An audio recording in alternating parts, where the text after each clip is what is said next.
नमस्ते। चलिए आज बात करते हैं उस असली इंजन की जो किसी भी राज्य सरकार को चलाता है, यानी मंत्रिपरिषद की। ये वो पावर हाउस है जहां बड़े बड़े फैसले लिए जाते हैं और एक पूरे राज्य की दिशा तय होती है। तो एक बहुत ही सीधे से सवाल से शुरू करते हैं। किसी राज्य का असली बॉस आखिर होता कौन है? सोचिए जरा। हो सकता है जो नाम सबसे पहले जहन में आए वो सही जवाब न हो। जी हाँ, बिल्कुल। भले ही गवर्नर साहब को राज्य का कॉन्स्टिट्यूशनल हेड कहा जाता हो, पर जो असली ताकत है, मतलब फैसले लेने और उन्हें लागू करवाने की पावर, वो होती है स्टेट काउंसिल ऑफ मिनिस्टर्स के पास। यही वो टीम है जो सच में सरकार चलाती है। तो आज के हमारे इस सफर में हम इन 5 पॉइंट्स पर बात करेंगे।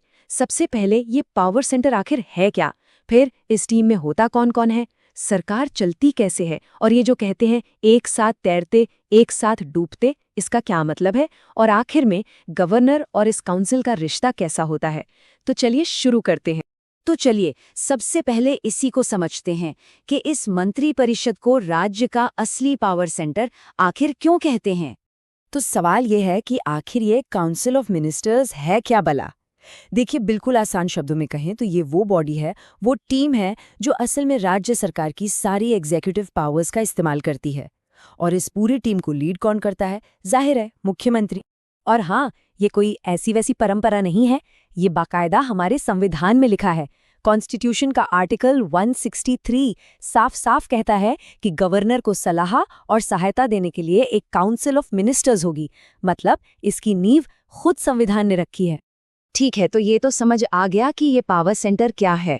अब जरा ये देखते हैं कि इस दमदार टीम का स्ट्रक्चर कैसा होता है, मतलब इसमें कौन कौन शामिल होता है। सबसे ऊपर इस टीम के कैप्टन, मुख्यमंत्री। वो सिर्फ काउंसिल के लीडर ही नहीं हैं, बल्कि गवर्नर और पूरी काउंसिल के बीच एक पुल, एक मेन लिंक का काम भी करते हैं। फिर आती है कोर टीम, मतलब कैबिनेट मिनिस्टर्स। ये सरकार के सबसे बड़े खिलाड़ी होते हैं। फाइनेंस, होम, एजुकेशन जैसे बड़े बड़े डिपार्टमेंट्स के हेड। राज्य के लिए जितनी भी बड़ी बड़ी पॉलिसीज बनती है ना, वो सब यहीं से निकलती हैं। अब इन कैबिनेट मिनिस्टर्स की मदद के लिए होते हैं मिनिस्टर्स ऑफ स्टेट, यानी राज्य मंत्री। इनका काम होता है कैबिनेट मिनिस्टर्स को असिस्ट करना। हाँ, कभी कभी इन्हें किसी छोटे डिपार्टमेंट का इंडिपेंडेंट चार्ज भी दे दिया जाता है। और फिर सबसे आखिर में आते हैं डेप्यूटी मिनिस्टर्स, यानी उपमंत्री। इनका रोल पूरी तरह से एडमिनिस्ट्रेटिव सपोर्ट का होता है। एक जरूरी बात, इनके पास कैबिनेट मीटिंग्स में वोटिंग का अधिकार नहीं होता।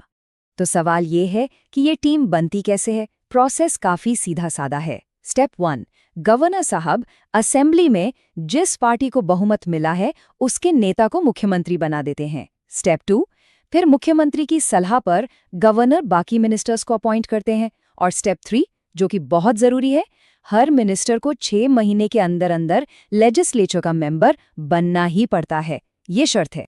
टीम तो बन गई। अब देखते हैं कि ये टीम काम क्या करती है, सरकार आखिर चलती कैसे है। मोटे तौर पर इनके काम को ना 4 हिस्सों में देख सकते हैं। पहला, एग्जीक्यूटिव, मतलब डे टू डे का एडमिनिस्ट्रेशन संभालना। दूसरा, लेजिस्लेटिव, यानी असेंबली में बिल लाना, ऑर्डिनेंसेस पर सलाह देना। तीसरा, फाइनेंशियल, जाहिर है राज्य का बजट तैयार करना, टैक्स वगैरह का प्रस्ताव देना। और चौथा, जो शायद सबसे अहम है, पॉलिसी मेकिंग, मतलब राज्य किस दिशा में आगे बढ़ेगा इसके लिए नीतियां बनाना। अब बात करते हैं इस पूरे सिस्टम के सबसे इंटरेस्टिंग, सबसे फंडामेंटल प्रिंसिपल की। एक कहावत है ना, एक साथ तैरेंगे एक साथ डूबेंगे। बस यही है वो सिद्धांत। वैसे इसका ऑफिशियल नाम है कलेक्टिव रिस्पॉन्सिबिलिटी, यानी सामूहिक उत्तरदायित्व। इसका सीधा सा मतलब है कि पूरी की पूरी काउंसिल ऑफ मिनिस्टर्स एक टीम की तरह, एक सिंगल यूनिट की तरह काम करती है, और ये पूरी टीम एक साथ मिलकर विधानसभा को जवाब देती है। इसे ऐसे समझिए कि एक मिनिस्टर की गलती पूरी काउंसिल की जिम्मेदारी। कोई भी मिनिस्टर ये कहकर पल्ला नहीं झाड़ सकता कि अरे ये फैसला तो फाइनेंस मिनिस्ट्री का था, मेरा इससे क्या लेना देना। नहीं, जिम्मेदारी सबकी है। और इसका असर क्या होता है? अगर कभी विधानसभा में सरकार के खिलाफ नो कॉन्फिडेंस मोशन पास हो गया, तो ऐसा नहीं होगा कि सिर्फ एक मंत्री जाएगा। नहीं, मुख्यमंत्री से लेकर हर एक मिनिस्टर, पूरी की पूरी टीम को एक साथ रिजाइन करना पड़ता है। तभी तो कहते हैं स्विम टुगेदर सिंक टुगेदर। चलिए अब अपने आखिरी सेक्शन पर आते हैं और समझते हैं कि गवर्नर और इस काउंसिल ऑफ मिनिस्टर्स के बीच की इक्वेशन कैसी है। देखिए, ये रिश्ता ना एक बड़े ही नाजुक बैलेंस पर टिका है। एक तरफ तो गवर्नर ज्यादातर मामलों में काउंसिल की सलाह मानने के लिए बाउंड है, उन्हें माननी ही पड़ती है। लेकिन दूसरी तरफ उनके पास कुछ स्पेशल डिस्क्रिशनरी पावर्स भी हैं, जैसे कि किसे मुख्यमंत्री बनाना है या फिर राज्य में प्रेसिडेंट्स रूल की सिफारिश करना। और ये टेबल तो बिल्कुल साफ दिखाती है कि सेंटर और स्टेट की गवर्नमेंट में कितनी ज्यादा समानता है। ये हमारे फेडरल स्ट्रक्चर की खूबसूरती है। जो रोल सेंटर में प्राइम मिनिस्टर और प्रेसिडेंट का है, लगभग वही रोल स्टेट में चीफ मिनिस्टर और गवर्नर का है। ये एक दूसरे का आईना है, जिससे पूरे देश में गवर्नेंस का एक जैसा पैटर्न बना रहता है। तो कुल मिलाके हम ये कह सकते हैं कि स्टेट की council of ministers he state level पर डेमोक्रेटिक गवर्नेंस की रीढ़ की हड्डी है, उसकी नींव है।